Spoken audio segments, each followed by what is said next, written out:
Welcome, friends, to episode 263 of Color Magic or Magic Gaming Podcast, where we talk about all types of issues that affect gamers at and away from their gaming tables and computers.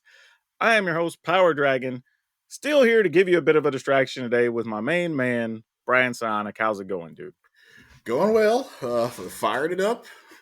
Ready to just coming on all the insanity going on in the gaming related space.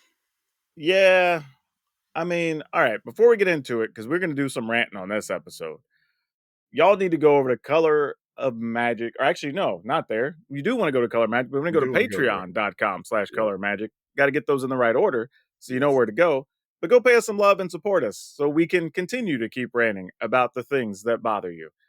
Because today, we're going to get right into it. And man, another Secret Lair issue. And this time it's worse. It's totally the same issue, right? Yeah, basically. Like, here's the thing. This is probably the biggest marketed one they've done in a while that ended up with the same problem. And here's my issue, right? There was preview cards put out. They wrote a whole article about them. They shared them everywhere. They were talking about them on socials. Hell, even at MagicCon Vegas, they had these huge standees that like these digital boards that were showing off the cards and the artwork or whatever. And then nobody could buy them. So, like, what was even the point of doing all these things? Like, you paid social media people, you paid writers, you paid for some fancy light up board or whatever, you paid for all this stuff, but you didn't even get to maximize the money from it. I saw people literally all over social saying they got in the first couple of minutes and it was an hour plus long wait. Then they got to the end and then they couldn't even buy anything because it was all showing sold out. So, like, what's even happening right now? I don't get it either, but clearly this is the way they want it to happen, because how many Secret Lairs in a row have they done it this way? Of every big one for sure has been like this. Because we had this happen with why they want it this way, but clearly they want it this way. But we had this happen with two Hatsune Miku ones, right? Yeah. We had it happen with the what you call I don't know why I remember the movie that had Andre the Giant in it. The Princess Bride. Yeah, the Princess Bride one had that same problem, right? I think the Monty Python one had the same problem. So it's just like, this at this point is purposeful. There is some, like, and I'll admit, I'm going to talk about some strategies and thoughts I have around it. But we kind of talked about it off the air, and the only thing I can get, like, this has to be a 4D chess move that I just don't understand business-wise. Because I can't imagine being excited that the thing, not just the thing we're selling, the thing that we are licensing to sell, which means you're giving up some amount of money, whether you're paying outright for it or you're giving up a percentage to that company, right?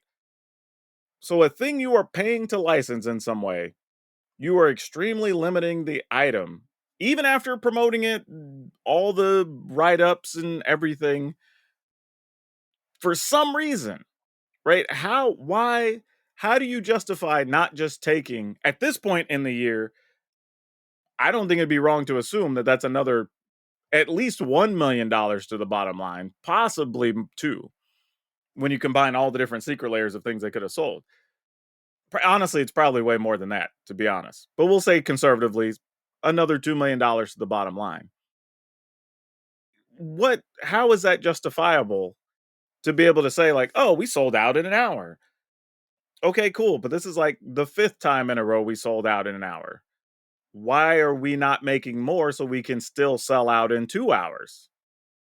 You know, like, maybe somebody is just really impressed that they're selling out in an hour. I don't know. It doesn't seem to make any sense, but it really, and not only that, and I mentioned this before, because I had this argument with somebody online. I was trying to explain the other major problem here is that you have a whole sector of your player base that can't even get in line to buy it because it goes live at like 8 or 9 a.m. Some of these people are at work. Almost doesn't matter what coast you're on. Some people literally have jobs where they can't even have their phone on their job floor. So they will never have a chance at even being able to buy them. So even if they are super invested fans, or really want this licensed thing, you're not even giving a portion of your community a chance to buy it. So, like, why wouldn't you go to a system that it's at least open for 24 hours, right? You've gone and assumed they care a whole bunch about the community. We are dollar signs. No, no, but that's exactly it, though. I'm not assuming they care about the community. That's literally money you're not giving yourself a chance to get. I think they figure like, well, the people that don't get it are so hooked, they'll go buy it from a scalper somewhere, and they'll still have it, and they'll still, buy the product and show up and hand us more money. They'll buy other things, whatever they were normally going to buy. But I can tell you, even at MagicCon, but pretty much every time we make a video about something they're promoting on Secret Lair or whatever, the most common comments are just like, "Doesn't matter. I'm not going to be able to get one." Like, well, they're always going to sell out in the first hour, so I don't even know why they bother showing them. Whatever. Like, this is a repeated thing. So I get the idea of FOMO, but when you're just pushing people away, you're not getting to maximize that. And if you're never increasing the quantities so the people that missed out will be there to get the next one, you're not maximizing that effort. So like what theories do you have? Because I'm at a loss at this point. Maybe they think the FOMO is worth the money they're losing. Because how much would they spend advertising all this stuff? I guess is what they're looking at. Like Again, here's my if this had gone swimmingly, we'd have talked about this for maybe a minute and moved on to the next topic. That's the lead story. It's not just I our lead story. Everybody I'm that covers mostly Magic at all is talking about how crazy this is. I would mostly agree with that. The problem is, when do you get to maximize that free promotion? Because people aren't rushing to buy the next, let's call it regular Magic Secret Layer, because they didn't get the Marvel one or the Hatsune Miku one or the whatever, right? They wanted that one, right? They're not rushing to But get the I next guess one. maybe if you look at not just the Secret Lair, but if you look at all of it, and there are people that get paid to see, is Magic trending today? And Magic's trending because some people believe, and I mean sometimes I disagree, but some people believe there is no such thing as bad publicity. Maybe I whoever's in charge of this is of the theory that there is no such thing as bad publicity because they're getting a bunch of publicity, but most of it is not good. Sure. But I mean, hell, they already had us talking anyway. That's the other weird thing. This drop fell in the middle of everybody already talking about Foundation stuff that's everywhere and the Foundation's pre releases this weekend. So it's not even like they needed the news this week. They're already everywhere. But I mean, That's if why I'm it's just free, like, you take it whether you need it or not. I mean, sure, sure. you always take free promotion of your product. Oh, no, but I'm just saying if that's the case, then it almost would have been better to do it last week or do it next week. No need to do it in the week you already have all the news with all the Foundation stuff being talked about But you or had whatever. everything last week because all the Universes Beyond announcements, so they were already trending last week. Yeah, so then it's even worse. Like then there's no then you just move it later then. You know what I'm saying? Like that's the part that's bugging me. Like I cuz I'm with you. Like at some point you just say, "Hey, at least people are talking about it." But if they're talking about it when they were already talking about you otherwise, especially when the other stuff has been largely positive, like there's no need to even have that out there.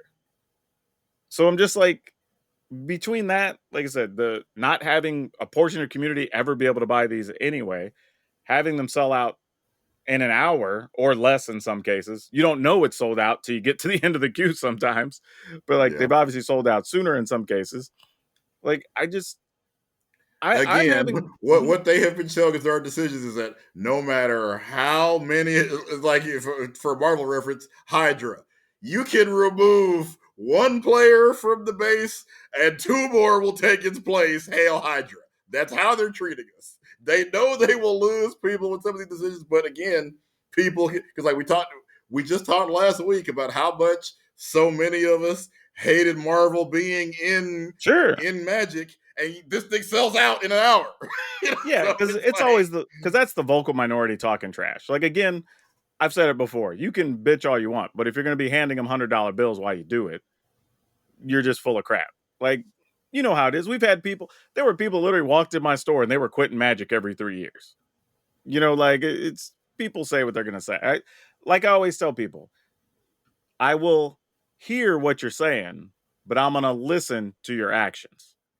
And there right? are people that leave, but again, they have figured out the cycle where they can Sure. replace us just easily, But I quickly. don't even They ain't but worried that's my about it. thing. I don't think this is so much about people leaving or coming or whatever. It's just it's a weird promotional item that they have now continued to license things for that they're not maximizing the money. Because I'm literally looking at it just I mean, from they business. got to be aware that if you keep kicking your customer base in the balls, some small amount of them will leave.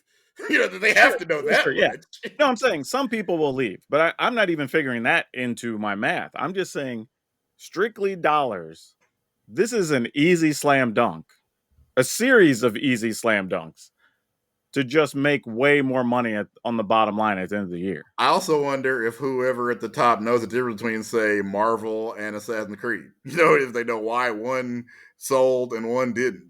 They may literally not know. They just know that, hey, these were other characters that people seem to like. Because if they understood why the heck was Walking Dead ever an option? That was one of the worst properties you could have got at the time they bought it. So it's like they're just going to like who they can get a deal from, apparently. And I mean, to some extent, maybe, I mean, but Walking Dead was literally pretty much dead when they got it because it was at the end of the well, show.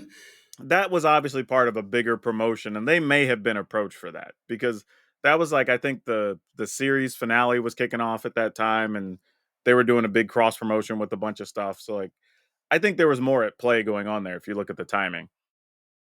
But it's just a weird scenario overall to say they don't know the difference even because I have to know like the Marvel license obviously had to be significantly more expensive than the Assassin's Creed license, Oh, absolutely. But right? I think And they when we talked about this beforehand, we said, that out of all the things they did, that's when we were both in agreement. Like, I don't feel like that one's gonna pop oh yeah, off. the weakest one so far. Yeah, Yeah, and again, we called that 3-4 months out when we looked at like Fallout. Yeah, Final sure. Fantasy. Yeah, Sad Creed. WTF? So it just feels like to But some even extent then, they don't know. I have to assume they know because Assassin's Creed got that little 8-pack booster with like 100 cards in the set or whatever. And they said before we even saw a thing for Marvel that it's going to get at least 3 sets. So even they know what's more profitable, right? You put this big marketing push to show off the things people will be able to buy in Secret Lair. But then for some reason, there just wasn't hardly any available. Like it's weird. I can't see, and I mean maybe well no, because even then I was thinking like maybe the bots are bright, but even then I think you're maxed at 10, so that wouldn't even be a thing. So like Or I maybe don't maybe somebody thought, that having the Marvel stuff sell out will make people even really more excited for when the Marvel sets come out. I don't know. but then like that logic doesn't apply to Hatsune Miku. That doesn't apply to any of the others that have happened, right? Like the Monty Python or whatever, because those were just one-off secret layers they did it for. Well, we think like they're doing Hatsune Miku again, right? They're Well, probably sure, gonna, sure. But I mean, they're going to be 3 secret layers or whatever. But yeah. same thing with the others, though, that were just one-offs, right? Like, And I mean, Monty Python might come back. They got a bunch of movies, but again, if we treat it like we've been doing, all right, it comes back, but then you still have the same number of people weren't able to get it that couldn't get it the first time. And I don't know why they don't care, but at this point, you have to assume they don't care. Yeah, I'm with you. They're Like, not. I don't know why, but they don't. For whatever strange reason, this is how they want it. yeah, that's what I'm saying. That's why it has to be some 4D chess move that, without being behind the scenes at this time, like I just can't understand. Because to me, like I said, we talked about this in the beginning of the year when we heard they were going back to doing limited print runs, all that. Which, by the way, they've done some without limited print runs, like this Extra Life and whatever, and it's been totally fine. So it's not like we can't still do that. We're just choosing not to do it for whatever reason. But like I said, at the beginning of the year, I wasn't super in favor of it. But I said if they sell out, let's say in an hour, you go, okay, well, the next one we do, let's up the percentage 10% or whatever. All right. Well, that's still was about an hour. Okay. Let's make it another 10%. Okay. Now we're getting closer to 2 hours or whatever. Right. Then when you get to where you're selling out, but it takes you like 6 hours or 8 hours, all right, that's probably the sweet spot. Because now everybody who wanted one had a chance to get in the queue and get something. If you got in late, you missed out. So that's where that FOMO comes in, right? Because there's enough that you could still get back in there. They know they have a chance at getting it. But right now, there's so many people that know they don't even have a chance. They don't even worry about it. Like people literally getting in the queue damn near right when it starts, in the first 5 minutes aren't getting stuff. I have just made a conscious decision to not even try because one, I'm Right. not going to sit on my Yeah. phone for an hour or two. Right. But also, if somebody else is going to enjoy it just more, I don't want to take that away from somebody else because I know it's going to sell out. Right. So there's just no point. But that also feels bad because the Black Panther was sweet and I'd love to play with it. I have a deck it goes in. Yeah. But I also wasn't going to go through the effort of getting up at 8 o'clock in the morning to sit on my phone and do whatever just to possibly miss out. Right. Like that doesn't, I would have probably had to get up at 7 to be on my computer at 8 and then sit around to miss out. But like, Well, like you told me, people will pay for the thing they need for their command or want for their commander decks. Like if they say you'll still get it. You'll just have to pay a scalper $300 or $400 for it. but that's the thing. A lot of people are forgoing them. Because they do reach a point where people are like right now, I think I saw one the other day that was already going for multiple hundreds of dollars and they don't even have them in hand yet. Like they probably had a bot or something in the queue or Yeah. friends helping them buy them. They got them secured and they were already posting them for sale. And it's like, so if you want one, you got to go pay $300 for the thing they just bought for $50. Right? Like that's not a good feeling. It's It's just like, not, but that's kind of always been how scalping works as a yeah, PlayStation 5 owner. but WotC doesn't even get a cut of that. They can have that money right in their pocket by just saying, "Hey, let's open up sales for 24 hours." And we open at 8 a.m. They close at 7:59 a.m. the next day. If you're not in there, you don't get it. That's your own fault. You missed out. It was open for 24 hours. Still a small window, so again, you still get a little bit of that FOMO. But no matter where you are, whatever, if you're at work, home, whatever, you can take your lunch break. You have plenty of time to get in the queue and buy it.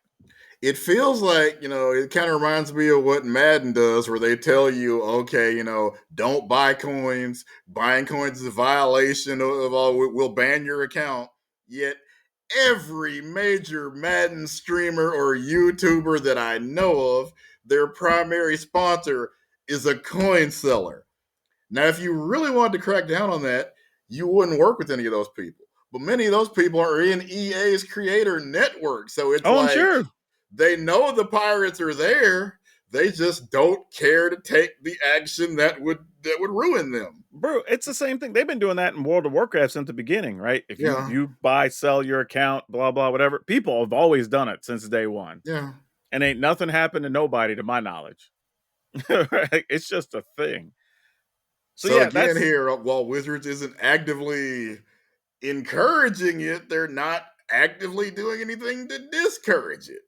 oh yeah. Like I said, it's just weird that they could just outright be putting more money in their pocket, and it's not even a question because we know Yeah. for every person who's talking about upset, missing out online, there's probably 3 or 4, maybe even 10 people offline that just aren't on socials complaining, right? And we're now seeing way more people talking about not getting it than the number of people that did get it. I think really on socials, when I was tracking this week, it was almost like a 1-to-8 ratio of Yeah. somebody who actually did get it to the people who didn't get it. It would So have to be. that's telling you there's way more money to be made, maybe even a much higher estimation than I'm thinking. And I'm just like, how do you sit in a meeting, anybody who's paying attention to that, and not at least ask the question? Like, how much more money could we make if? Like somebody has to answer that.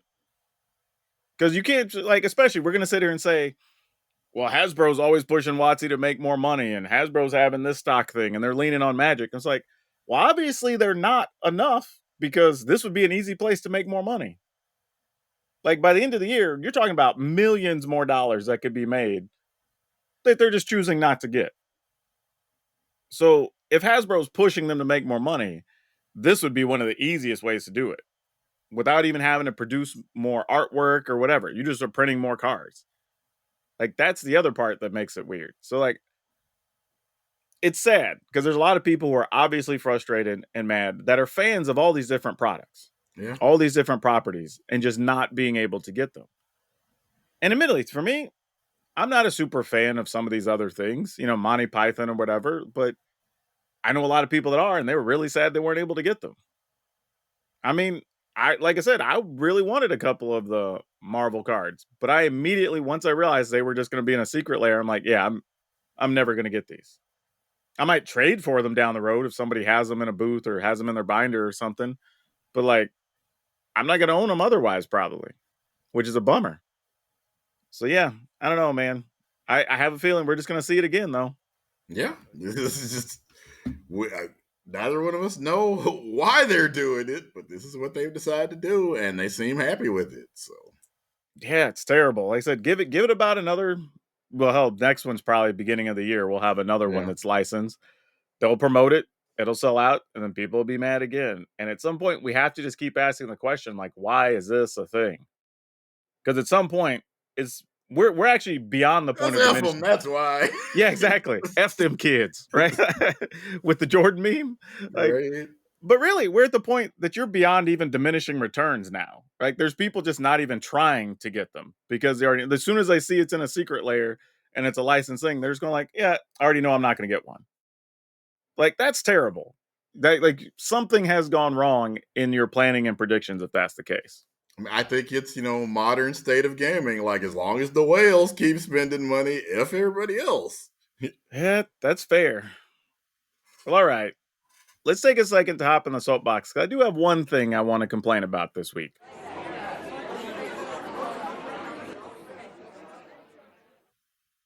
Now, for those you don't know, if you're not a creator or you don't work with a business that has to deal with social marketing, you get a lot of messages, a lot of emails. And now, a bunch of them are scams, or people hawking some stuff that's not great or whatever.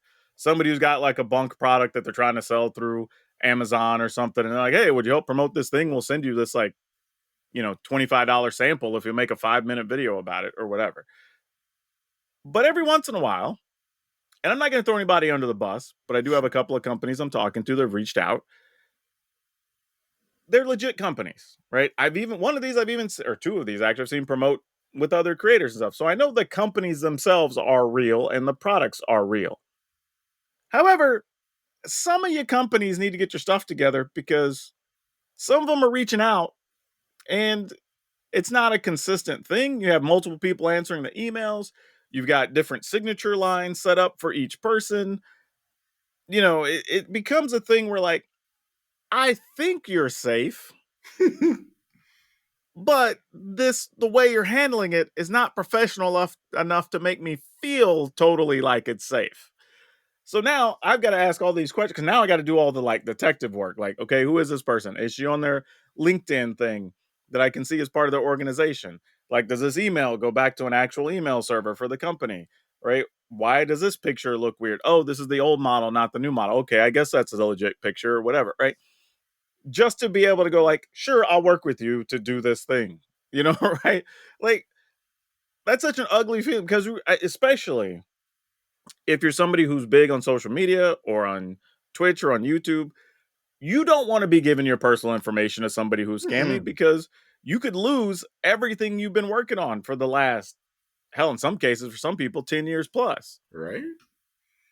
Now, admittedly, I'm only coming up on like 5 years, but even then, I'm like, nah, if I don't feel good about it, I ain't signing a thing that's got, passwords or date of birth or, you know, PayPal Blood account type. info.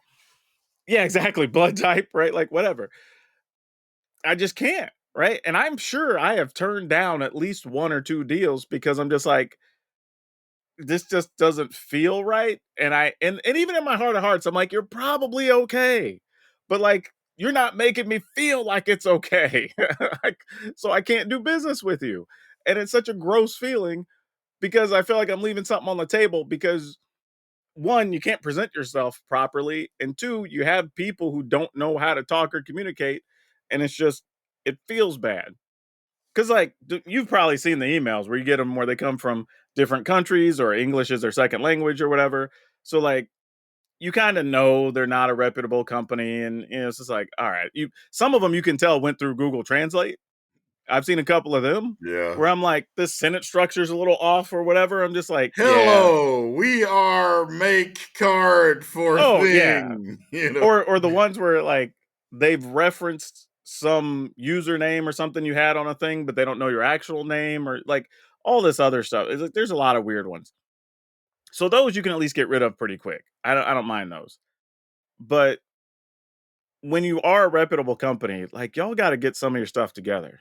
Like that's all. Like hell, I had one recently where the email on the document they wanted me to sign for the contract didn't match the reference email that they even contacted me with. Which I'm like, I'm reading over, and the contract looks 100% legit, which makes it even weirder because I'm like, well, why are these not the same? Right? Like these should line up, but they don't. So I had to ask them, like, hey, I'm not trying to be paranoid here, but there's these 3 or 4 discrepancies that I'm sure have an explanation, but like, would you mind clearing that up for me so I can sign this and we can get to work? So like it's a lot of extra work and eventually costs both sides business, is what I'm saying. Like it's just bad. And you would think by now, especially with some of these companies that are bigger, like you would have that taken care of. And I think that's why some of these companies ultimately hire a service to do some of the stuff for them because there's other people just know how to do it better. I think at the end of the day. But all right, that aside, let's talk about what we learned this week because I think we both have some kind of interesting things to talk about. And yours sounds kind of cool. So what you got, dude? Yeah, I just found about the apparently God Gamer Challenge, or apparently the thing is you play 10 online multiplayer games, and you have to attempt to win all 10 of these games in a row. And if you lose any one of the matches, you go back to the beginning like it was a roguelike and start the Oh my process god. over again. So yeah, I think I'm gonna try this once I find 10 games I feel confident enough in to try this.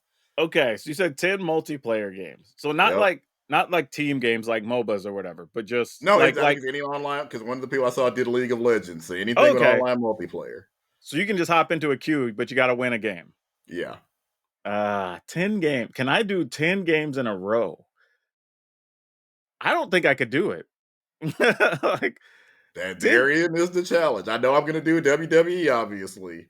There's people that have done the math already saying, because they basically are calling all these matches a 50-50 coin flips. Obviously, the idea is to try to figure out stuff that is yeah. not a coin flip for you. But they said if you consider a 50-50 coin flip in online multiplayer, I think the chance is something like less than 1% of pulling this off. Yeah, But cuz I'm a I'm thinking genetic freak, and I'm not normal. So. yep. They don't know that you have a 66 and a third chance. Like, Right?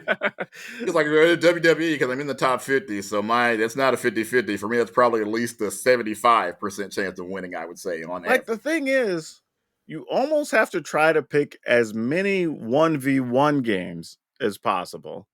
So Or, there's if you get lucky, let's say you get an Overwatch and you got somebody that's a hard carry, oh yeah, because yeah, but I'm sometimes you get saying lucky with that. I'm just trying to like reduce the variables. So it's Well, like yeah. if there's a like a MOBA style game or a first person shooter you like are good at, definitely keep that in the rotation. You do one Yeah. or two of those, but then it's like, if you did Smash Bros or whatever, right? Like, well, there's Yep. 4 people in a game, so it's just like Unless you can do 1v1.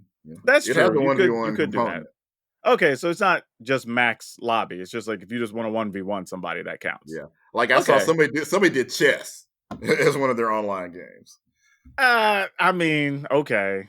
Yeah, I mean it's an online game. You in Yeah, it theory got a counts. 50-50 chance of winning, because you don't know if that's Kasparov across for you. You got no Exactly. idea. That was just my thought of just like it could be a top level player on the other side. So that's Yeah. that's reasonable. And Man, I'm that's gonna a assume any chess program has a, what do you call, ELO, and each time you yeah. win, it's looking for people that can match up with you. Now is this a thing Most where video people games have something like that. is this a thing where people are recording it and like, Yeah. trying to share like here are my 10 games or whatever? Yeah, because obviously that's how people know you did it. Man, I'm seriously thinking like even games I feel like I'm confident at, I don't know if I could win 10 in a row. Yeah, because like I said, while I win most of my WWE matches, I don't win them all. you Yeah, know, I think that's what makes it crazy because I'm thinking about all kinds of games. I'm just like, I'm good at Madden, but again, I don't win them all. yeah, 10 in a row, even at a single game. that I'm good at is Exactly. difficult. I think I'd have a better chance of doing that because I've had winning streaks of 7 or 10 on Madden Oh, before. sure. Hell, Before even in they, like, even say in Magic, I've had a good deck and had a good run, but like yeah, 10 or 12 in a row happens once or twice a year. You know what I mean? Like that's not very common, right? So you're probably going to go like 6-2, eight yeah. and one. Man, 10 in a row. That's a That's why it's a that's a tough challenge. challenge. That's what I'm saying. That's a Yeah, real challenge because a lot of these others I hear about, I'm like, yeah, but if you play the game a lot, whatever, I could see how you could do it. Like you might for real, if you had 100,000 people try this, at least on the first attempt, you might only get a handful of people that get to the finish line. right.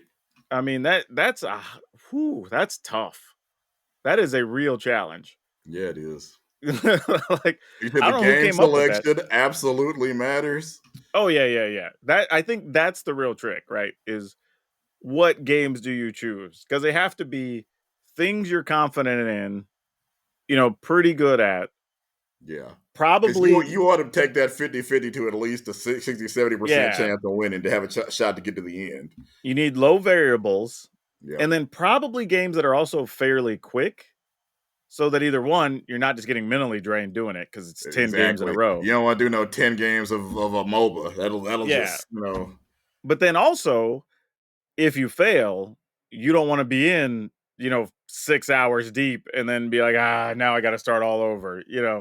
Like, Well, like, they did say that if somebody backs out, which happens all the time online, that counts. You signed into the match. If your opponent just quits, that still counts. And that does happen okay, a lot of times online.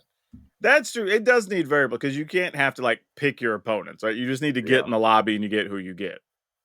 Because Like otherwise, you can how just many set it times up with how your. many times have you played Madden and somebody throws a pick on the first drive and they quit? You can't let that Yeah, that's ruin what I'm your run. saying. But like, you can't just okay. I'm gonna play all my friends in all these games, like because that's Right. That's obviously because that's what I suspect that person at the top of the WWE leaderboard are doing is having somebody that probably. if they're not a friend, somebody that's willing to lay down and take the finger poke of doom for anybody Yep. that gets better ever just over and because again, I've won matches in 2 minutes before, but that's not every time. That's like one out of probably 15 or 20 that happens. You know what? This is a good question. I think if you're a Patreon member, let us know in the Discord. If you're watching this on YouTube, let us know in the comments. What 10 games would you pick? Because I'm kind of curious what people's lists look like. Yeah. Because I think it's hard for a lot of people. Like if you really think about it, what games do you think you could just speed run back to back to back and win 10? I don't. Because like I've talked about, just to maintain like let's say a Madden rating is a struggle Yeah, because that's what you I'm just saying. a lot of times they restart your rating at the beginning of the season. Like, well, okay, here we go again. We got to grind till it's until it's fun again. Yeah, that's what I'm saying, dude. Like I don't like 10 games in one single game that I enjoy is tough. Right? Doing 10 different ones that because you're not going to be at the same top level at every game. Mm-mm. Like so No, your almost odds nobody technically get is. reduced with each game, you go further down the line. That's a good challenge. I'd be curious. How long is it running? I guess it's whenever you start it and just whenever you Oh, because okay. the second you lose, you got to go back to the beginning, and then it's up to you Yeah. where you want to go again. I'd be But I would interested try to it at least know. once, and Yeah. see. I'm mostly curious, like if we, say at the end of November, I'd be curious how many people have genuinely, honestly completed the challenge. Because I feel like it's only going to be maybe 8 or 10 people. Like it Right. just feels so difficult. Well, there was a fun thing that happened for me, kind of rewinding a little bit here back to MagicCon Vegas a couple weeks ago.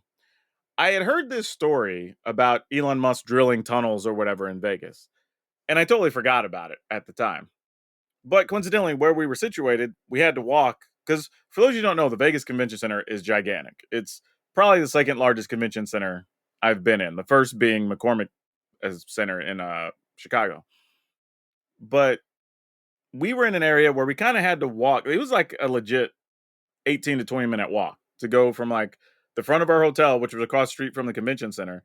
But you literally had to walk like along the face of the convention center, across the street down the side of the convention center, and then the entrance we needed to be in was on the other side, what they were calling the south entrance. But the second day, they actually had these tunnels opened up. So when you get to the front, you just go down this escalator, and you're basically taking to what they call Central. And when you look around, you realize Elon Musk, for better or worse, just kind of reinvented public transit, but that's cool.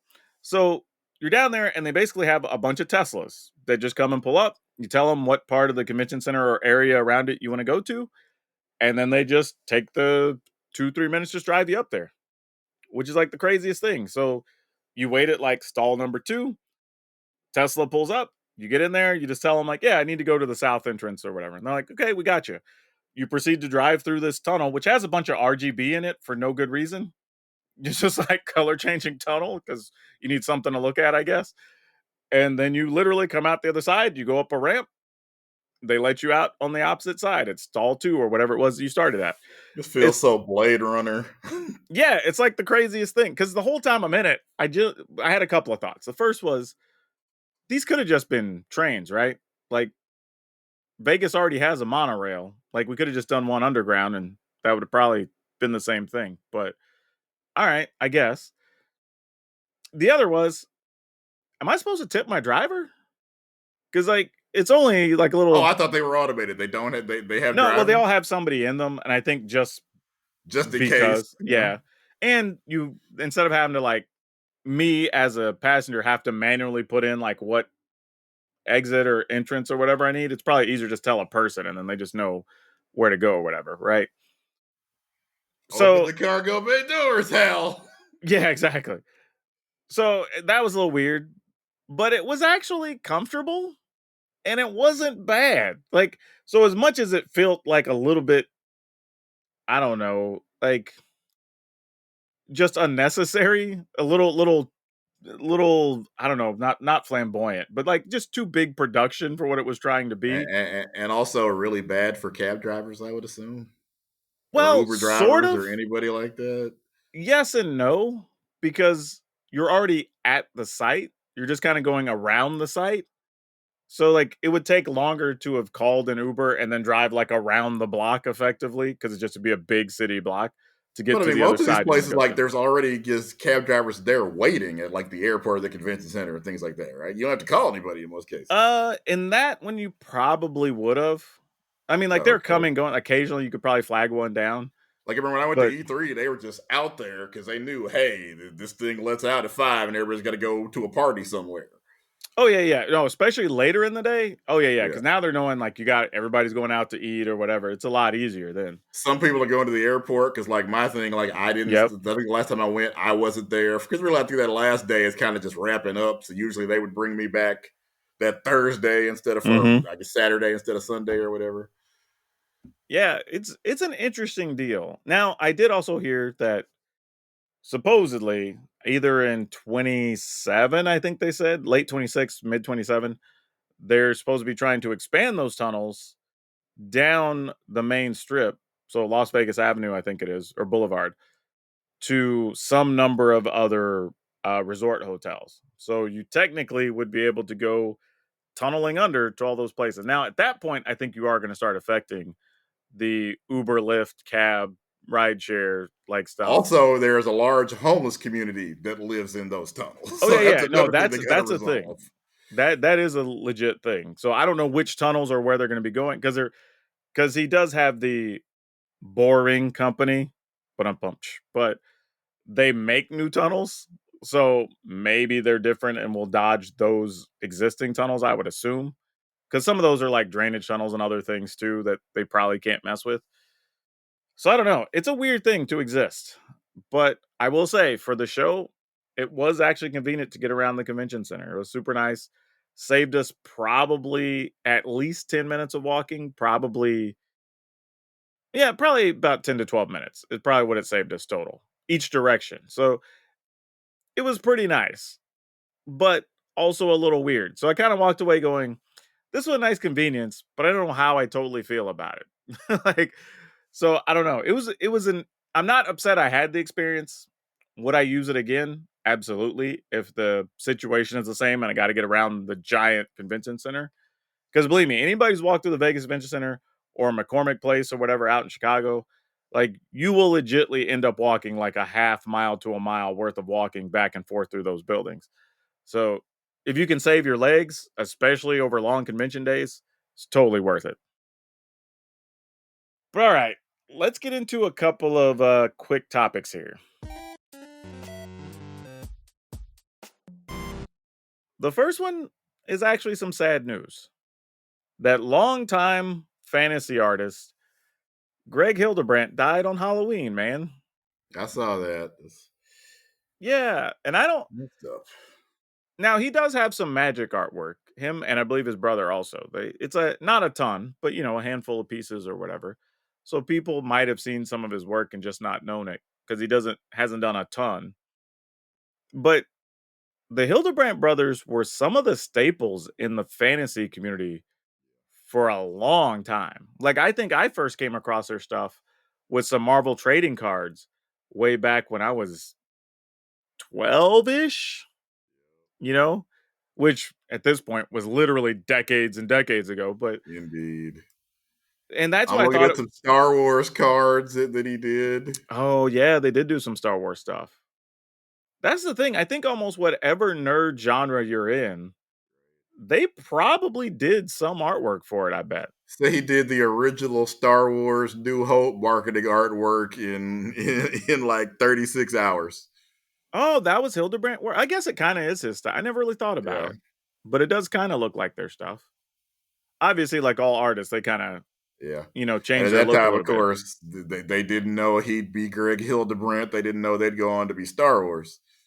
Yeah, true. That's just a Talk weird about getting in on coincidence. the ground floor or something just incredible. Yeah, it's interesting too because we talked about this too off air. But like, I remember when I first even saw a picture of them. Well, the two of them, they were already older, right? They were. I mean, I was 12 and they were like 50 or whatever at that point. So like, I never really even thought about their age until I saw him passing at 85, and I went, "Oh man, I guess he was getting up there."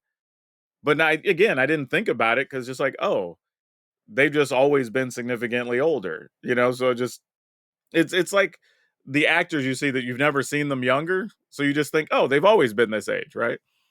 Like I've only known David Attenborough to look and sound like this, like forever. So like, I Morgan don't know. Freeman, like, Yep. he's always been old, right?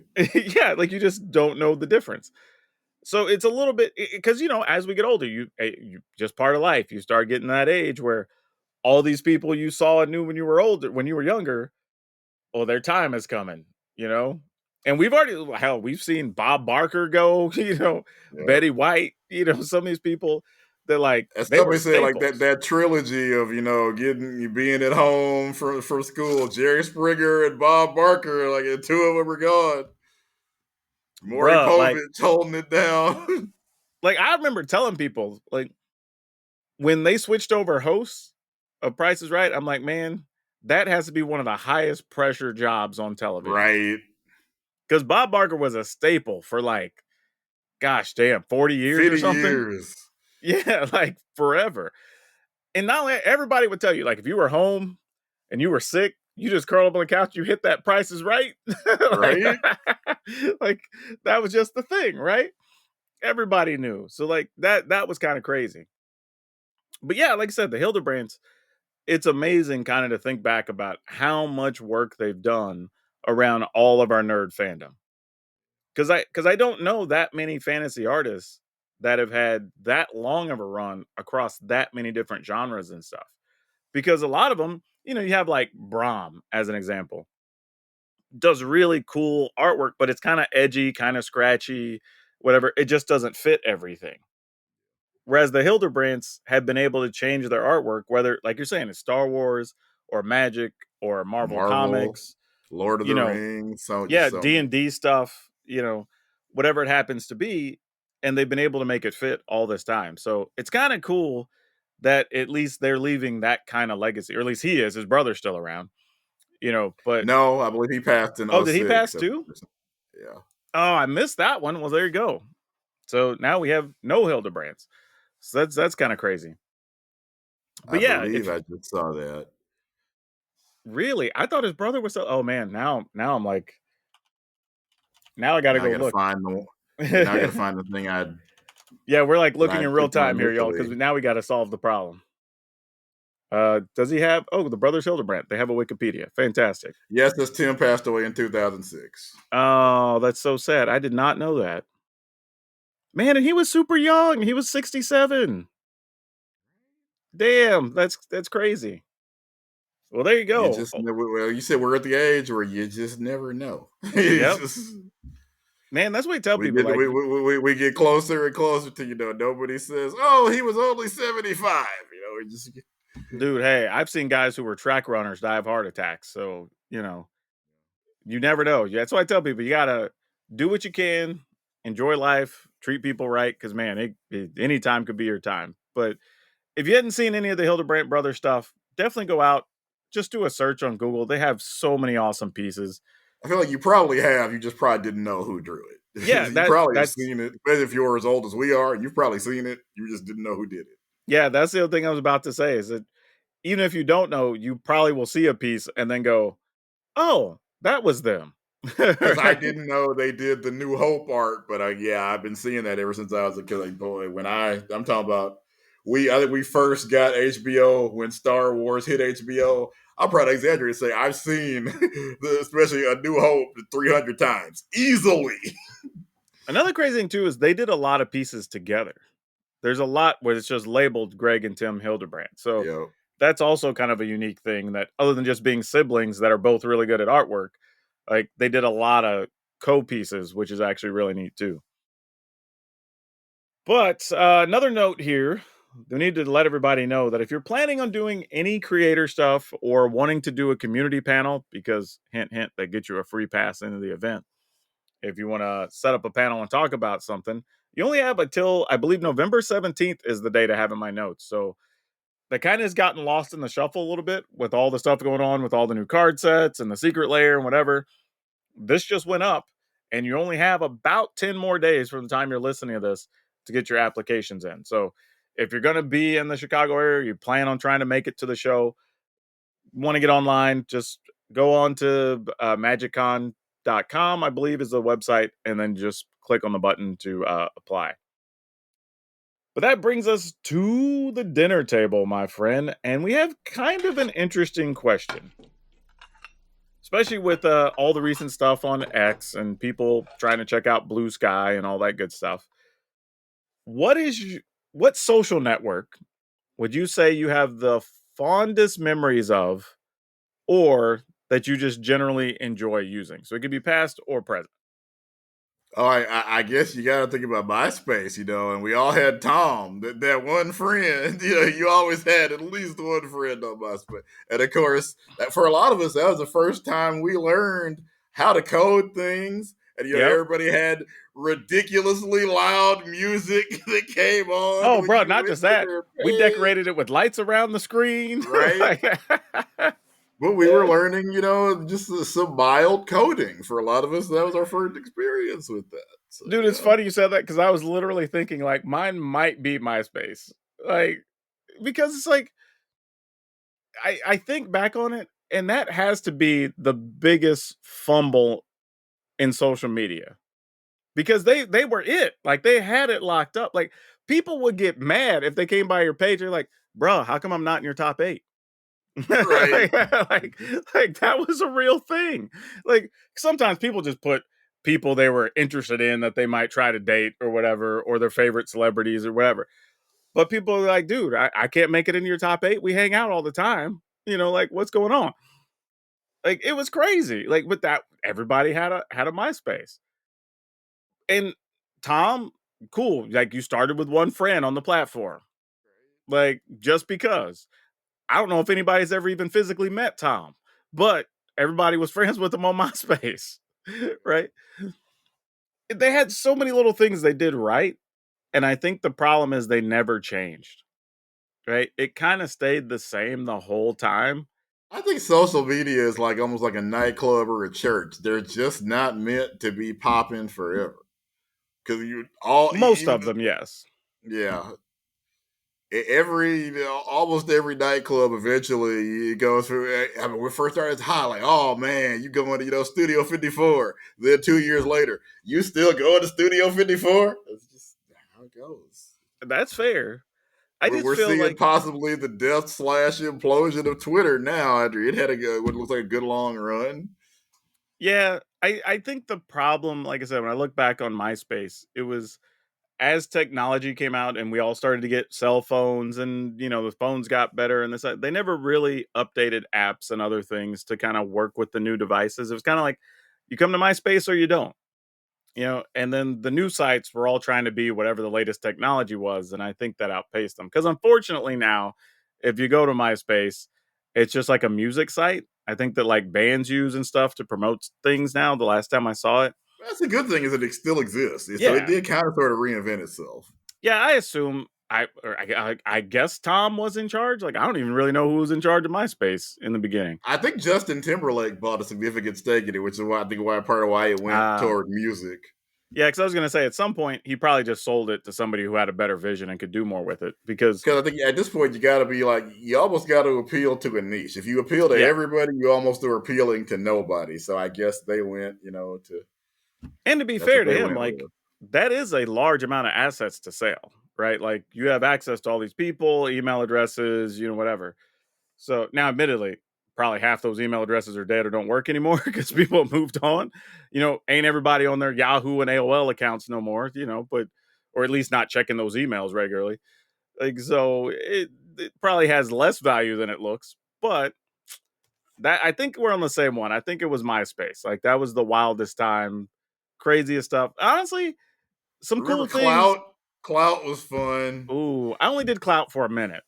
When I Okay. tried it, it wasn't MySpace, but I think for me, there were some cool stuff like the top 8 or being able to program music in or whatever. That it would have been cool if some other social apps would have integrated because I think that's just like a fun little experience that we just kind of lost, unfortunately. So, I'm man, okay with the music being gone because that kind of was, oh, that some would get people just said annoying it too every time. loud. Yeah, yeah. Yeah. But now I'm gonna pour one imaginary out for MySpace. Even though they're not dead, the soul of MySpace is dead. Yeah. But all right. On that note, where can they find you on social media, dude? Oh yeah, new thing. Game Sided has merged with App Trigger, so look for my Oh, writing at nice. App Trigger now. It's part of the still part of the Fan Sided network. We just put more of our video game people together since we're all pulling in kind of sort of the same direction. Cool. Let's of course Brian Sonic on YouTube, Twitter, still on Twitter, Instagram. I think those are all the things. Awesome. And you can find me at PowrDragn, PowrDragn. And especially right now, hop by the YouTube channel because I've got all kinds of stuff on foundations, done stuff with a couple of different creators as well. If you want to see some cool conversations. Otherwise, wherever you are watching or listening, good morning, good afternoon, good evening, and good night. Please remember to take care of yourselves and your family, especially in these trying times. And remember to be awesome, but most importantly, be awesome to each other.